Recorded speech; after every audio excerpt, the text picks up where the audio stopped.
अस्सलाम वालेकुम, welcome to net services. आज हम स्टार्ट करने वाले हैं एसक्यूएल कोर्स। एसक्यूएल कोर्स के अंदर हम बेसिक लेवल से लेकर एडवांस लेवल तक सारे टॉपिक्स कवर कर रहे होंगे और हम इसके अंदर जो सॉफ्टवेयर यूज़ करेंगे वो होगा माई एसक्यूएल वर्कबेंच। तो हम स्टार्ट करते हैं एसक्यूएल के इंट्रोडक्शन से। एसक्यूएल स्टार्ट करने से पहले हम इसका इंट्रोडक्शन देख लेते हैं। वो ये है कि एसक्यूएल एक्चुअली होता क्या है। अब थ्री लेटर्स हैं एसक्यूएल। इसकी जो फुल फॉर्म है वो होती है structured query language and it is a language use to interact with databases. तो ये डेटाबेसेस के साथ इंटरेक्ट करने के लिए एक लैंग्वेज बनाई गई है जिसको कहते हैं structured query language, in short SQL.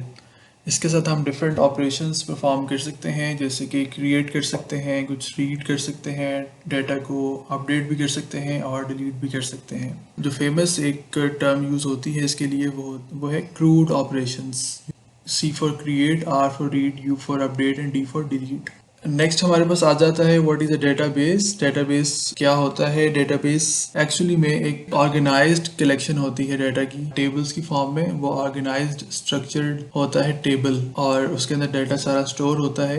एक डेटाबेस के अंदर हम टेबल क्रिएट भी कर सकते हैं, डिफरेंट एक से ज़्यादा भी क्रिएट कर सकते हैं और उसके अंदर हम डिफरेंट टाइप्स ऑफ इंफॉर्मेशन भी स्टोर करवा सकते हैं। डेटाबेस को क्रिएट कैसे किया जाता है। मैं चाहता हूँ कि मैं अपनी एक डेटाबेस क्रिएट करूँ और उसके अंदर डेटा, जो मेरे पास डाटा पड़ा हुआ है, मैं उसको उस डेटाबेस के अंदर स्टोर करवाऊँ। तो मुझे पहले एक डेटाबेस क्रिएट करनी पड़ेगी। डेटाबेस क्रिएट करने के लिए कमांड यूज़ होती है क्रिएट डेटाबेस एंड आगे उसका एक डेटाबेस का हम नाम, और इसको जब हम एग्जीक्यूट करेंगे तो एक डेटाबेस हमारे पास क्रिएट हो जाएगी। इसके बाद हमारे पास अगली जो टर्म आती है एसक्यूएल में वो है टेबल।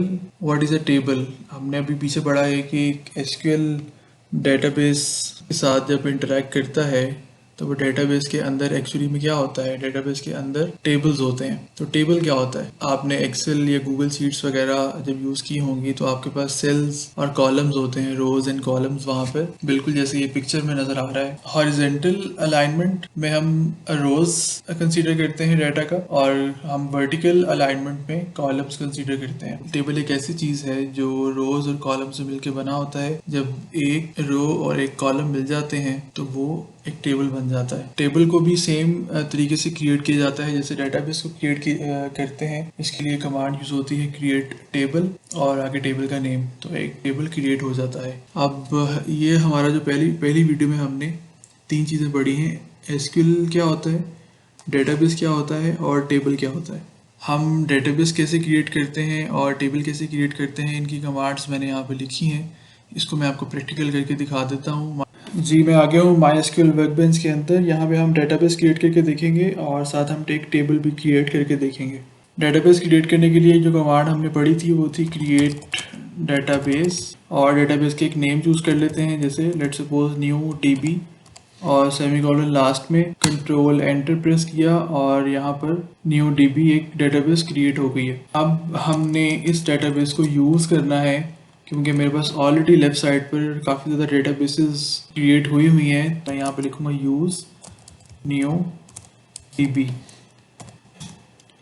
इससे क्या होगा कि सिर्फ इस डेटाबेस एक सिलेक्ट हो गई है, जो हमने क्रिएट किया वो डेटाबेस अब सिलेक्ट भी हो गई है और इसके अंदर ही सारी जो हम कमांड्स लिख रहे होंगे और एग्जीक्यूशन हो रही होगी वो इस डेटाबेस के अंदर हो रही होगी। अब थर्ड चीज़ हम करने वाले हैं how to create a table. ठीक है, टेबल क्रिएट करने के लिए हमारे पास एक कमांड है क्रिएट टेबल। टेबल का नेम आ जाएगा, लेट सपोज मैंने टेबल का नाम कर दिया टेबल 1, इन शॉर्ट टैब 1, और इसके बाद मुझे एक ब्रैकेट ओपन कर लेनी है और इस टेबल के अंदर मुझे कुछ नेम्स देने पड़ेंगे कॉलम्स के, कि मेरे टेबल के अंदर क्या क्या होगा। तो लेट सपोज मैं कहता हूँ कि मेरे टेबल के अंदर एक हेडिंग होगी, एक कॉलम होगा, वो होगा नेम का, और नेम के अंदर आप नॉर्मली अल्फ़ाबेट्स यूज़ करते हैं। तो मेरे पास यहाँ पर डेटा टाइप जो मैं यूज़ करूँगा वो यूज़ करूँगा varchar, और उसको मैं एक काउंट दे दूंगा, लेट सपोज 50। इससे क्या होगा कि 50 अल्फ़ाबेट्स से ज़्यादा बड़ा नाम कोई नहीं आएगा। अगर कोई 50 अल्फ़ाबेट्स को क्रॉस करने लगेगा तो वो सेव नहीं होगा, वहाँ पे एरर आ जाएगा। तो नॉर्मली इतना बड़ा नाम किसी का होता नहीं है, तो 50 alphabets is more than enough. मैं कॉमा डालता हूँ और नेक्स्ट कॉलम मुझे ऐड करने के लिए मैं लेट सपोज मेरे पास है एज, मैं चाहता हूँ कि एज भी आ जाए नाम के साथ। अब एज होती है नंबर्स में, तो नंबर्स के लिए हम एक डेटा टाइप यूज़ करते हैं इंटीजर, और उसको इंटीजर को हम इंट लिखते हैं।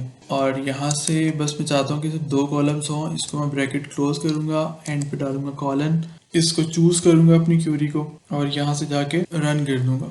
यहाँ पे ग्रीन टिक्स आ गए हैं और मेरा एक टेबल क्रिएट हो गया है। मैं चाहता हूँ कि इसको मैं देख लूँ कि टेबल मेरा लग कैसे रहा है।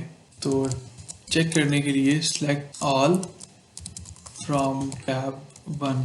ऑल के लिए हम स्टार का साइन यूज़ करते हैं, और सेलेक्ट ऑल फ्रॉम टैब 1 ये क्यूरी हमें जो कुछ होगा टेबल 1 के अंदर वो सारा कुछ दिखा देगा। यहाँ से मैं शॉर्टकट यूज़ करता हूँ कंट्रोल एंटर, और मेरे पास यहाँ पर टेबल 1 के कॉलम्स आ गए जो मैंने अभी क्रिएट किए हैं, नेम और एज। इसके अंदर भी कुछ डाटा नहीं आ रहा, नीचे सारा कुछ ब्लैंक आ रहा है। उसकी वजह ये है कि इसके अंदर मैंने अभी डाटा इंसर्ट नहीं किया है। इंसर्ट कमांड हम देखेंगे नेक्स्ट वीडियो के अंदर कि इस टेबल के अंदर हमें डाटा डालना कैसे है, उसको अपडेट कैसे करना है, डिलीट कैसे करना है, वो सारा कुछ हम देखेंगे नेक्स्ट वीडियो के अंदर इंशाल्लाह। तब तक के लिए अल्लाह हाफिज़।